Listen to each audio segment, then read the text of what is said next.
Hello mga sangkay, mga kalingap! Welcome back to my channel. Ito po muli ang yung sangkay na si Sangkay Lons muling nagbabalik. Kumusta? Kumusta kayong lahat? Sana nasa maayos na kalagayan ng lahat. Mapa dito sa Pilipinas or sa mga nasa ibang bansa, dobling ingat tayo, no?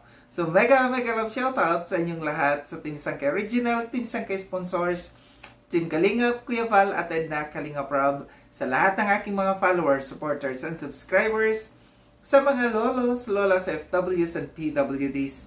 Mega love shoutout sa inyong lahat, and of course, I love you all. Ayan. Mega love shoutout sa lahat ng Kalingap partners, Team Kaliwat, yung grupo ko po, at sa lahat ng aking mga sponsors, at sa lahat ng mga nagmamahal kay Sangkay, mega love shoutout sa inyong lahat. Ayan.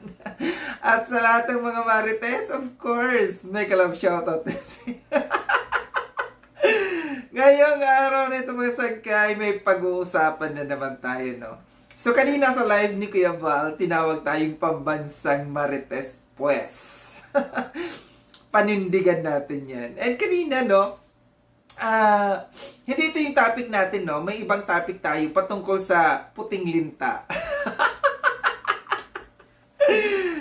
Gusto ko lamang pong banggitin yung sa live kanina ni Kuya Val patungkol sa akin na yung pambansang marites, no, si Sangkay.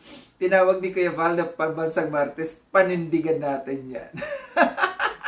At meron, no, ay yung number one na kritiko ni Sangkay, no, inggit na inggit talaga kay Sangkay, no. Nandoon, active na active kanina sa live ni Kuya Val, no. Gusto siguro i-blind item ko rin. Mag-blind item, no? Ano pa bang sasabihin ko? Mahuhulaan nyo na kung sino yung iba-blind item ko. Kasi ang sasabihin ko rin lang naman, isang babaeng may bilbil ang mukha, puno ng libag ang liig. Yung pustiso, malapit ng matanggal, matanda. Inggit sa kagandahan ni Sangkay, no? Kung ako sa kanya, manahimik na lang siya. Dako na tayo dito sa ating pag-uusapan no ngayon. Continuation to, no, sa aking topic kahapon, no. Aba, nagtataka lamang ako. Kayo ba ay nakakita ng isang lintang puti? Puti, no? May puti. Kasi karamihan ng nakikita natin ng mga linta ay itim, no? Pero bukod tangi talaga na mayroong puting linta, promise. May puting linta akong nakita. Tapos ang linta kasi, no, pag nakita natin ang linta, itim din pati yung labi. Pero nagtataka ako dito sa puting linta na ito, pulang-pula labi.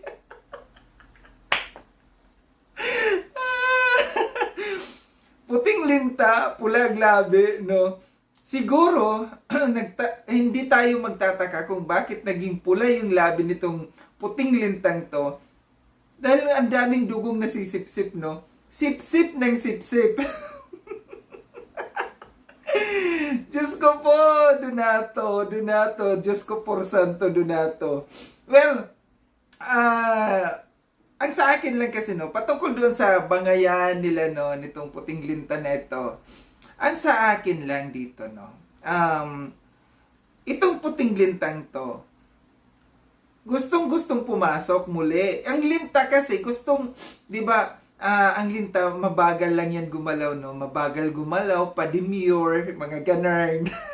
Pa-demure siya. At saka doon lang ako nakakita ng puting linta na nagla-live. Pa-demure, pa-demure nung nasa loob ng Kalingap, no, pa-demure. Pero hindi alam ng Kalingap, yung pala gumagalaw ng pa-demure na puting linta. Ang dami na palang nasipsip, no. Ang daming dugong nasipsip sa loob ng Kalingap. So ngayon, ng grupo, no, sinipa. Sinipa yung yung puting linta. Buti nga nung pagkasipa yung puting linta, hindi nilagyan ng gaas. Kasi yun ang panlaban sa linta, di ba? Ilagay mo sa isang lalagyan na tapos ilagyan mo ng gas. Naku, biglang malulusaw yung yung linta. Pasalamat siya na hindi siya nilagyan ng gas itong puting linta na ito. So, sinipa lamang. Tapos ngayon, ang ginawa nitong puting linta na ito, syempre nag-isip, no? Nagpa-demure pa paano na, ano nang mangyayari. Eh di nag-isip, pumunta sa sa ibang community naman, itong puting linta na ito. So, doon nagpasip-sip-sip-sip na naman. Ay, nako, dito tayo. May masisip-sip na naman tayo dito. Namayagpag, no? Namayagpag itong puting linta na ito kasi ang ginawa niya, may talaga, no, matalino itong puting linta na ito. Ang ginawa niya, ang unang sinipsip, no, sinipsip ang dugo ni Angkol. Dumikit kay Angkol. Dumikit sa sa balat ni Angkol, no. Ito naman si Angkol, siguro nilason si Angkol, no, kaya naging mag-BFF sila ni Angkol. Siguro katagalan, nawala yung poison, no, nung puting linta na yan sa kay Angkol. Aba, biglang nahimasmasan ng Angkol. Sabi siguro ng Angkol, uy, anong ginawa sa akin itong puting linta na ito? Aba, biglang biglang initsapwera rin sa community. Si puting linta, naku, nag-isip na naman si puting linta. Isip niya, paano na lang tayo mabubuhay nito, no?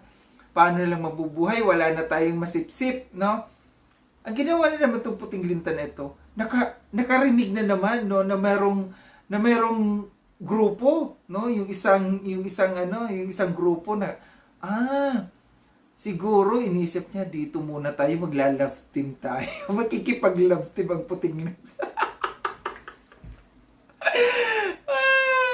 Inisip ng puting linta, wala na sa kalingap, hindi na tayo makapagsipsip, no? Wala na tayong masipsip doon, gutom na tayo. Punta na naman dito kay Angkol, sa grupo ng ni Angkol, no? Wala. Nakasipsip nga siya doon, no? Mga grabe yung nasipsip niya doon sa grupo ni Angkol, no? Yung ni Angkol, yung handler. Kasi ito yung inalagaan ni Angkol. Kasi si Angkol handler to, si Angkol, no? So, ngayon, nakasipsip siya doon ng mga mamahaling dugo. Mamahaling dugo kaya nasipsip. Ngayon, naglabas ng mga hindi na sila magkasundo ni Angkol ngayon. Unti-unti na naman nagpa-demure na naman si puting linta. Talagang kinakapalan talaga yung niya, yung lips niya ng pula para naman talaga maging demure na naman siya, para feeling fresh. Ang ginawa niya, sabi niya, ano kaya kung bumalik ako sa kalingap? No. Hindi umubra sa kalingap. Hindi umubra.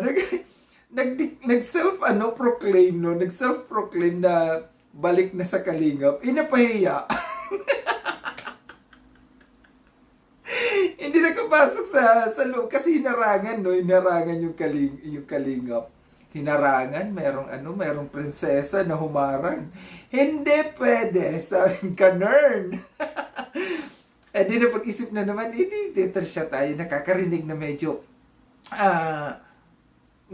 umaangat yung kanilang dating BFF, no? Balik sila dito kay BFF nila dati.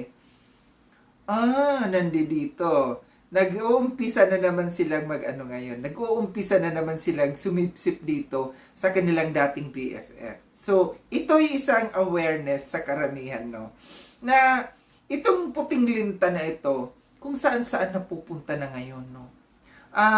Parang kung saan talaga, mapapansin talaga natin na ang isang linta, kung saan merong masisipsip, diyon didikit. Dikit ng dikit. Kaya maging aware yung karamihan, no, dito sa puting lintang ito, na huwag kayong madala sa red lips niya.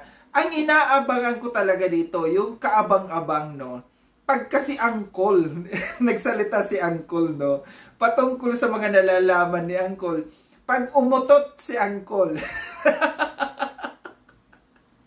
sigurado, ang amoy aalingasaw pag umutot si Angkol, no. Pag pinalabas ni Angkol yung utot nitong puting linta na ito, nako, alingasaw talaga yung utot na babaho nito ni Puting Linta. So ito lagi nga akong kwento sa inyo ngayon. Nagkwento lang ako patungkol sa talambuhay no, ng isang puting linta. No? Kung ano yung napansin natin sa isang puting linta. Tapos ngayon lang ako talaga nakakita ng puting linta no, na talagang red lips. No? Red lips talaga yung puting linta na ito. So maraming salamat mga sangkay no, sa panonood na naman dito sa kwento ng pambansang marites na si Sangkay. Salamat sa mga lahat ng mga nanood kanina no, sa kay Kuya Val. At sa lahat no, na mga nanonood kay Sangkay, naanyayahan ko kayo na please support niyo po yung aking second channel no, yung pangalawang YouTube channel ko. Yung Sangkay Lons Mix Vlogs, nandoon yung halo-halo po yung mga kwentuhan natin doon. Politics, showbiz, viral videos, no? So, doon po tayo magkita-kita uli sa aking YouTube channel. Pangalawang YouTube channel. Salamat sa mga nag-subscribe, no? Thank you so much. So, muli, maraming salamat mga Sangkay no, sa panunood. Sa mga hindi pa nakapag-subscribe kay Sangkay Lon, subscribe niyo na po ako.